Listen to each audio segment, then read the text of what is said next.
నమస్తే, welcome to voice of Telangana. ఈరోజు బాలల హక్కుల పరిరక్షణ వేదిక గంజి వేణుగోపాల్ గారు మన స్టూడియోకి వచ్చారు. నమస్కారం అండి. సార్ నమస్తే అండి. రాష్ట్రంలో ప్రభుత్వ పాఠశాల పరిస్థితి ఏముంది సార్? ఇప్పుడు రాష్ట్రంలో ప్రభుత్వ పాఠశాలల పరిస్థితులు చాలా అధ్వానంగా ఉన్నాయి. ముఖ్యంగా ఏదైతే ప్రభుత్వ పాఠశాలలలో టీచర్ల కొరత అధికంగా ఉన్నది, నెంబర్ 1. దాంతోపాటు విద్యార్థులు హాజరు శాతం తగ్గిపోతుంది రాష్ట్రంలో. తరగతికి తగ్గటువంటి టీచర్లు అవైలబుల్గా లేరు. ఈరోజు ప్రభుత్వ పాఠశాలలు అంటేనే పిల్లలు బడికొద్దు అనే విధంగా ఈరోజు రాష్ట్రంలో పరిస్థితులు ఉత్పన్నమవుతున్నాయి. ఎందుకంటే అనేకమైనటువంటి కారణాలు. ఒకటి టీచర్ల కొరత, రెండోది ఇన్ఫ్రాస్ట్రక్చర్ సరిగ్గా లేదు, అక్కడ ఉన్నటువంటి మౌలిక వసతులు సరిగ్గా లేవు. ఇవన్నింటినీ దూరం చూసి ప్రభుత్వ పాఠశాల వద్దు, ప్రైవేట్ పాఠశాల ముద్దు అనే విధంగా తల్లిదండ్రులు వ్యవహరిస్తారు. మౌలిక పరిస్థితి యొక్క మీ అభిప్రాయం ఏంటి? అదే రాష్ట్రంలో ప్రభుత్వ పాఠశాలల్లో రాష్ట్ర ప్రభుత్వము మెరుగైన మంచి భవనాలు ఉండాలి, పిల్లలు మంచిగా చదువుకోవాలి, ఒక ఇన్ఫ్రాస్ట్రక్చర్ బాగుండాలి, టీచర్లు తరగతికి తగ్గట్టు టీచర్లు ఉండాలి, పిల్లలకు తగ్గట్టు బాత్రూమ్స్ సరిగ్గా ఉండాలి, బెంచెస్ సరిగ్గా ఉండాలి. ప్రభుత్వ పాఠశాల అంటే పిల్లలు ఆకర్షితం కాని విధంగా ఈరోజు ప్రభుత్వ పాఠశాలలు ఉన్నారు. కానీ దానికి టోటల్ విరుద్ధంగా ఈరోజు పాఠశాలల పరిస్థితులు ఎంత దారుణంగా ఉన్నాయంటే, ఒక 500 మంది పిల్లలు ఉన్న జాల కూడా బాత్రూమ్స్లో, ఈరోజు 100 మంది పిల్లలు ఉన్న జాల ఒకటే బాత్రూమ్ ఉంది. అంటే రకరకాల కారణాలు. చేతులు కడుక్కోవడానికి వాష్ బేసిన్స్ లేవు, డ్రింకింగ్ వాటర్ ప్రాబ్లం ఉంది, కరెంటు లేదు, టేబుల్స్ లేవు. అలాంటి పరిస్థితులలో చాలా పాఠశాలలు ఈరోజు రాష్ట్రంలో ఉన్నాయి. కాబట్టి అవన్నీ పాఠశాలలు మెరుగుపడినప్పుడే విద్యా వ్యవస్థ మెరుగుపడుతుంది నా అభిప్రాయం. అధికార పర్యవేక్షణ ఎట్లుంది? ఈరోజు రాష్ట్రంలో అధికారుల పర్యవేక్షణ నిర్లక్ష్యం వల్లనే ఇవన్నీ కూడా దీన్ని ఎవరు పట్టించుకోవడం లేదు.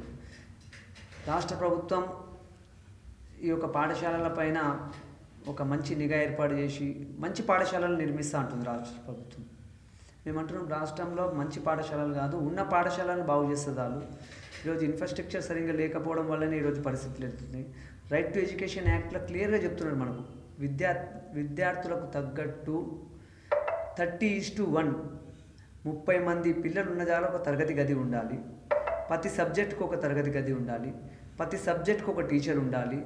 అదే విద్యా హక్కు చట్టంలో క్లియర్ చెప్తుంది. కాబట్టి ఈరోజు విద్యా హక్కు చట్టానికి విరుద్ధంగా ఈరోజు ప్రభుత్వ పాఠశాలలు కూడా అసలు విద్యార్థుల శాతం లేదు. ఒక 2 టీచర్లు కలిసి 5 తరగతులు చెప్తున్నటువంటి పరిస్థితి ఈరోజు రాష్ట్రంలో కనిపిస్తుంది. ఇంకోటి, కొత్తగా ఇంటిగ్రేటెడ్ స్కూల్స్ ప్రారంభం చేస్తూ ఉంటారు, మళ్ళీ వాళ్ళు చేస్తారా వీళ్ళు? అంటే రాష్ట్ర బడ్జెట్లో ఈరోజు రాష్ట్ర ముఖ్యమంత్రి 22,000 కోట్ల రూపాయలు ఈ ఇంటిగ్రేటెడ్ స్కూల్స్కి శాంక్షన్ చేసినండి. మేము అంటున్నాం ఒకటే, ఇంటిగ్రేటెడ్ స్కూల్స్ మంచిదే. ఒక 25 ఎకరాలలో మీరు ప్రతి ఒక అసెంబ్లీకి ఇంటిగ్రేటెడ్ స్కూల్స్ కడతాము. అన్ని హై క్లాసులు కావచ్చు, ఎస్సీ ఎస్టీ గురుకులాలు కావచ్చు, రెసిడెన్షియల్స్ కావచ్చు, అన్నింటినీ ఒక తాటిపైకి తెస్తాము. సాంఘిక సంక్షేమ పాఠశాలలు అని, ఇంకోటని, ప్రైమరీ స్కూల్ అని, అప్పర్ ప్రైమరీ అని, హై స్కూల్ అని, ఇవన్నీ కాకుండా అందరిని ఒకటే చాలా మర్జీ చేస్తామంటూ మంచి ఆలోచన ఈరోజు. మేము వద్దంటలేము. కానీ మీరు లోకల్గా ఉన్నటువంటి చిన్న చిన్న సమస్యలతో ఈ స్కూల్స్ మూతపడిపోతున్నాయండి. ఈరోజు డోర్లు లేక, కరెంటు లేక, నల్లలు లేక, అవన్నీ చిన్న చిన్నవి. ఇప్పుడున్న పరిస్థితులలో ఇప్పుడు 200 కోట్లు పెట్టి ఒక ఇంటిగ్రేటెడ్ స్కూల్ కట్టే వరకు సమయం చాలా అవుతుంది. కానీ అంత లోపల ఉన్నటువంటి పాఠశాలలు చిన్నమే, ఒక 2 లక్షలు, 1,00,000, 3 లక్షలతో అయిపోయేటువంటి పరిస్థితులు ఉన్నాయి. దాని మీద ఎక్కువ ఫోకస్ పెట్టమని అంటున్నాం.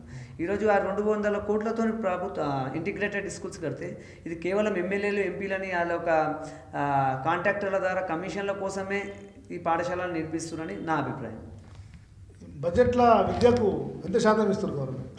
అంటే రాష్ట్ర ప్రభుత్వము క్లియర్గా చెప్పిందండి, మేము అంటే ఇప్పటివరకు ఉన్నటువంటి ప్రభుత్వాలు ఏవి కూడా విద్యకు అంత బడ్జెట్ ఇవ్వలేము. మా మేనిఫెస్టోలో ఈసారి విద్యకు 15% బడ్జెట్ కేటాయిస్తానని రాష్ట్ర ప్రభుత్వమే ఒప్పుకుంది.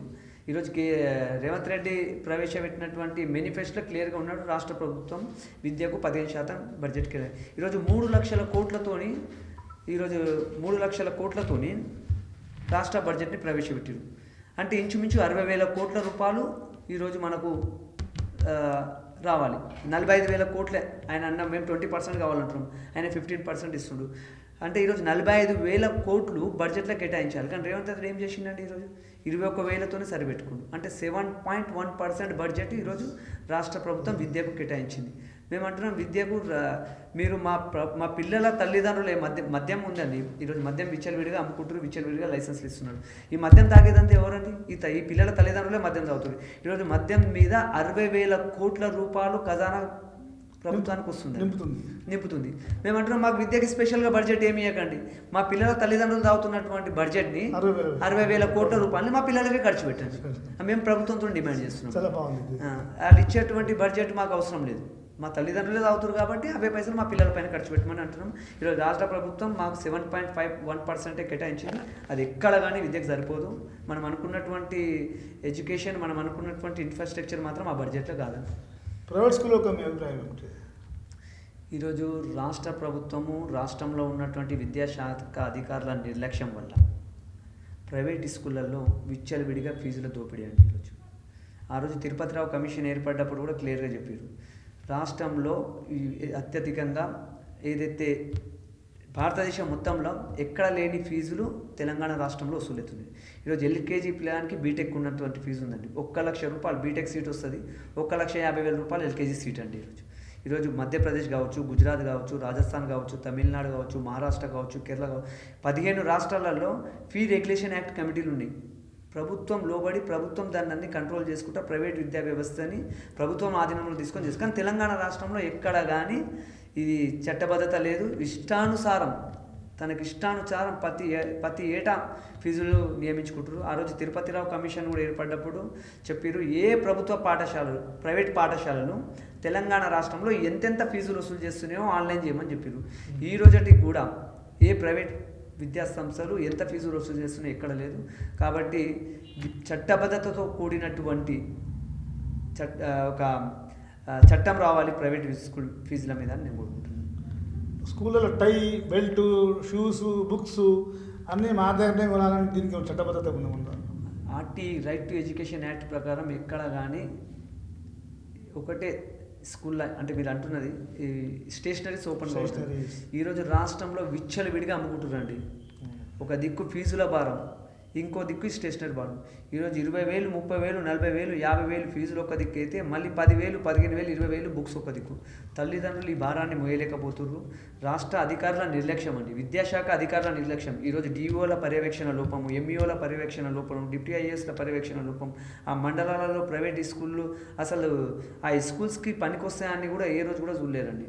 కేవలం బిల్డింగ్స్ ఉన్నాయా, నామమాత్రంగా బోర్డులు ఉన్నాయా, కలర్స్ ఉన్నాయా, ఇది స్కూల్ కింద పనికొస్తుందని. కానీ హై స్కూల్లో ఈరోజు టైలు, బెల్ట్లు, డైరీలు, నోట్బుక్స్లు, టెక్స్ట్ బుక్స్లు అనేకమైనటువంటి విచ్చలవిడిగా దోపిడీకి గురవుతుంది. ఇది టోటల్ అధికారుల నిర్లక్ష్యం వల్లనే ఈరోజు ప్రైవేట్ విద్యా వ్యవస్థ పెట్టిరిగిపోతుందని నా అభిప్రాయం. ఈ 25% ఫ్రీ ఎడ్యుకేషన్ గవర్నమెంట్ చెప్పింది, ప్రైవేట్ స్కూళ్ళలో ఫ్రీ ఎడ్యుకేషన్ అండి, అది ఇంప్లిమెంట్ అవుతుందా కాదా అని అభిప్రాయం? ఇప్పుడు మనకు రైట్ టు ఎడ్యుకేషన్ యాక్ట్ 2009లో వచ్చిందండి. ఆ రోజు ఎవరి ప్రభుత్వం ఉందండి? మన్మోహన్ సింగ్ గారి ప్రభుత్వం ఉంది. కేంద్రంలో మన్మోహన్ సింగ్ గారి ప్రభుత్వం ఉంది. వాళ్ళే ఈ యొక్క రైట్ టు ఎడ్యుకేషన్ అండ్ విద్యా కమిషన్, అక్కడ రైట్ టు ఎడ్యుకేషన్ యాక్ట్ని ఇంప్లిమెంటేషన్ చేసారు. ఈరోజు కాంగ్రెస్ ప్రభుత్వం తెలంగాణ రాష్ట్రంలో ఉంది. వాళ్ళు కేంద్రంలో ఉన్నటువంటి రైట్ టు ఎడ్యుకేషన్ యాక్ట్ని ఈరోజు రాష్ట్రంలో మేము ఇంప్లిమెంటేషన్ చేయమంటున్నాం. మేము ఆ 25% ఎడ్యుకేషన్ ఫ్రీ ఉండాలండి. ఏ ప్రైవేట్ విద్యా సంస్థ ఇస్తుందో మాకు తెలియదు. కానీ ఈరోజు రాష్ట్రంలో కాంగ్రెస్ ప్రభుత్వం కూడా ఉంది కదా, వాళ్ళు తెచ్చిన చట్టమే కదా ఇది. వాళ్ళు తెచ్చిన చట్టాన్ని ఈరోజు రాష్ట్ర ప్రభుత్వం ప్రైవేట్ స్కూళ్ళ మీద ఎందుకు ఫోకస్ చేయలేకపోతుందండి? కాబట్టి మేము రేవంత్ రెడ్డి గారిని ఒకటే కోరుతున్నాం, ఈరోజు రాష్ట్రంలో తల్లిదండ్రులు ఆవేదనకు గురవుతున్నారు.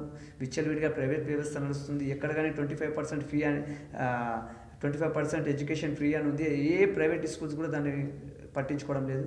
కాబట్టి దీని మీద ఒక ప్రత్యేకంగా మీరు చొరవ తీసుకొని విద్యా హక్కుని, పిల్లల బాల్యాన్ని, పిల్లల ఒక ఎడ్యుకేషన్ని, ఈ దేశ భవిష్యత్తుని కాపాడాలంటే కనుక విద్యా వ్యవస్థ పైన మీరు మంచి బడ్జెట్ కేటాయించాలి. పిల్లలకు మంచి ఎడ్యుకేషన్ ప్రసాదించే విధంగా, నాణ్యమైన విద్య పిల్లలకు అందే విధంగా ప్రభుత్వ పాఠశాలను మెరుగుపరుస్తూ, ప్రైవేట్ పాఠశాలలో అత్యధిక ఫీజుల నియంత్రణని నిషేధిస్తూ ఒక మంచి చట్టం తెచ్చి తల్లిదండ్రుల పక్షాన ఉంటారని మేము కోరుకుంటున్నాం.